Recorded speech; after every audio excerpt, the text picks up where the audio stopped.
বলে আমি প্রতিবাদী নারী, আর হ্যাট প্রতিবাদী নারী। Good morning everyone. প্রথমে আমি শান্তিকুঞ্জের গান্ডুর প্রোফাইলটা দেখাবো এবং সেই প্রোফাইলের সাথে সাথে তোমাদেরকে কিছু কথা আমি বলবো। দয়া করে আমার শেষ পর্যন্ত ভিডিওটা দেখো। যে তুমি যেই রাজনৈতিক দল করো না কেন, আমি অনুরোধ করবো যে শেষ পর্যন্ত প্লিজ আমার এই ভিডিওটা দেখো।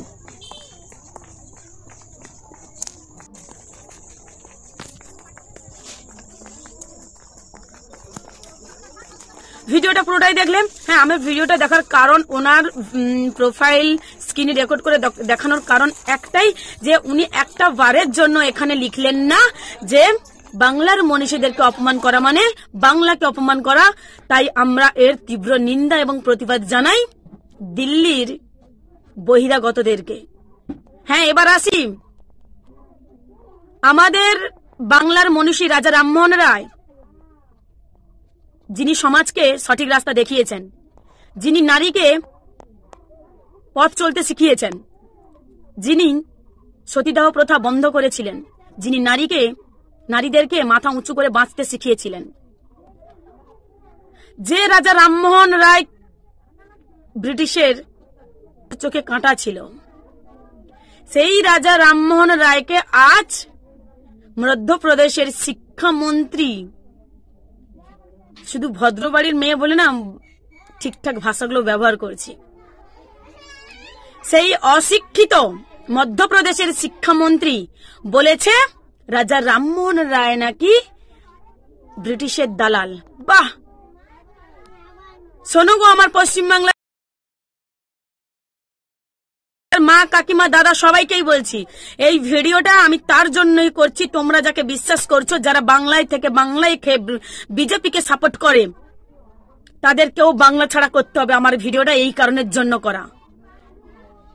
আমি জানি আমার বাংলার মা, কাকিমা, যারা বাংলার সন্তান, যারা বাংলার মাটিতে জন্মেছে, তারা কিন্তু এটা মেনে নিতে পারবে না।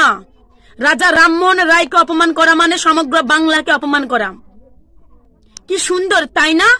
শুভেন্দু অধিকারী একটা এর তীব্র নিন্দা জানালো না। কখনো কৈলাস বিজয়বর্গী বলছে বাংলায় চিড়ে মুড়ি খাওয়া লোকেরা বাংলাদেশি। কখনো অমিত শাহের মিছিল থেকে ভাঙা হচ্ছে বিদ্যাসাগরের মূর্তি। কখনো উত্তরপ্রদেশের পাঠ্য বই থেকে সরিয়ে দেওয়া হচ্ছে রবীন্দ্রনাথকে। কখনো আবার এটা বলা হচ্ছে রবীন্দ্রনাথের জন্মস্থান নাকি ভুল। কে বলছে? জেপি নাড্ডা। বাহ। আবার বলছে মমতা বন্দ্যোপাধ্যায় নাকি তার জাত পরিবর্তন করেছে। কেন বাংলা নিয়ে এত চুলকানি? কেন কেন বাংলার প্রতি এত হিংসা? কেন বাংলাকে সহ্য করতে পারেন না দিল্লির সাহেবরা? কেন ব্রিটিশের দালাল? আমি এই অষ্টমীগিরি একজন পশ্চিমবঙ্গের সাধারণ নাগরিক হিসেবে আমি এটা বলছি, ভারতীয় জনতা পার্টি ব্রিটিশের দালাল, আর এই পশ্চিমবঙ্গে যে বিজেপি কর্মীরা রয়েছে তারাও ব্রিটিশের দালাল। তাই আমি পশ্চিমবঙ্গের মা আর কাকিমা, দাদা, বন্ধু বান্ধবী সবাইকে বলবো, পশ্চিমবঙ্গ থেকে যারা পশ্চিমবাংলায় থেকে বিজেপিকে সাপোর্ট করে, একটা ছোট্ট কর্মী হলেও আপনার পাশের বাড়িতে যদি কর্মীটা বিজেপিকে সাপোর্ট করে, তাকে উপরে ফেলে দিন বাংলা থেকে। কেন বাংলাকে এত অপমান? যেই বাংলা দেশের স্বাধীনতা লাভ করার পিছনে, যেই বাংলার অস্তিত্ব সব থেকে বেশি রয়েছে, ভারতবর্ষের যতগুলো রাজ্য আছে তার থেকে পশ্চিমবাংলার কর্তৃত্ব সব থেকে বেশি। আজ এই ব্রিটিশের দালাল, এই আরএসএস এর জন্য আজ আমাদের নেতাজি নিখোঁজ। কেন বলুন তো? কেন বাংলাকে বলেন বাংলাদেশি? কেন বারবার বাংলাকে অপমান করেন? কেন বাংলার মনীষীদেরকে কুৎসা করেন? আজ বলছেন মুখ ফসকে গেছে, লজ্জা করে না?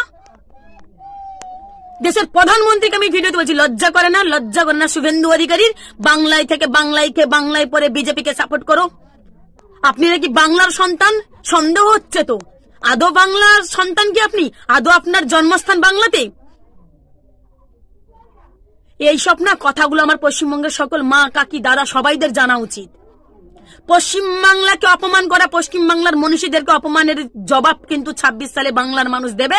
আর এই পশ্চিমবাংলা থেকে ছোট ছোট যে বিজেপিরা আজকে মাথা তুলে দাঁড়াচ্ছে, তাদেরকে বাংলা থেকে সরিয়ে উত্তরপ্রদেশ, বিহারে ফেলে দিয়ে আসতে হবে। আমরা সোশ্যাল মিডিয়াতে বেশিরভাগ দেখতে পাই না, যাদের মুখ থেকে অর্ধেক কথা বাড়ানো তো করে, তারাও এসে বাংলাকে অপমান করে। এই কেউ আবার বলে আমি প্রতিবাদী নারী, আর হ্যাট প্রতিবাদী নারী। যারা বাংলার মানুষ, যারা বাংলার মনীষীদেরকে অপমান করে, যে দিল্লির গরিয়া তাদেরকে বাপ বলতে লজ্জা করে না, কখনো বলছেন ভগবান, তারা বাংলা তেলে তাদের পা ছুঁয়ে প্রণাম করেন। একটা কথা বলে দিচ্ছি আমি বাংলার সকল মানুষদেরকে এই ভিডিওর মাধ্যমে, বাংলাকে অপমান করা মানে তোমাকে অপমান। বাংলা যদি সংস্কৃতি বাঁচিয়ে রাখতে চান তাহলে বিজেপিকে শুধু বাংলা ছাড়া নয়, আগামী দিনে মমতা বন্দ্যোপাধ্যায়ের হাত ধরে এই ভারত ছাড়া করতে হবে।